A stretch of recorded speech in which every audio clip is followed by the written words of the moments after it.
Hello my cute family members, welcome to my another mini blog.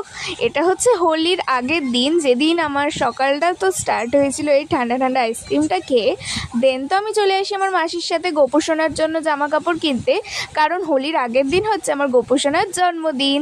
তো এখান থেকে তো কিনেছিলাম দুটো আসন, আর কিনেছিলাম গলার হার সাথে হাতের বালা। তারপরে চলে এসে আমাদের কাছের একটা বাজার, কদমতলা বাজার। কদমতলা বাজারের নাম তো তোমরা অনেকেই শুনেছো হয়তো। তো এখান থেকে কিছু সবজি বাজার আর ফল নিয়ে আসনি। আর দেখো পেছনে দেখি এই ব্যক্তিও চলে এসছে। এর মধ্যে কী কী কিনলে মাসি বলো? আটা, দুধ, বাতাসা, কাজু কিশমিশ আর এখন গোবিন্দভোগ চাল কিনবো। কিন্তু একটা মোমবাতি আর ফুল নিয়ে চলে এসেছিলাম বাড়ি এসে মাসি আর দিদা পুজোর জন্য সব কিছু রেডি করে নিচ্ছিল। আর আমি থাকতে পারিনি পুজোর সময়, কারণ কাছে হচ্ছিলো শ্রীগুরু সংঘ, সেখানে আমায় যেতে হয়েছিল। এসে তো দেখি সব রেডি। লাস্টে একটা আইসক্রিম খেয়ে ভিডিওটা এখানেই শেষ করলাম। বাই।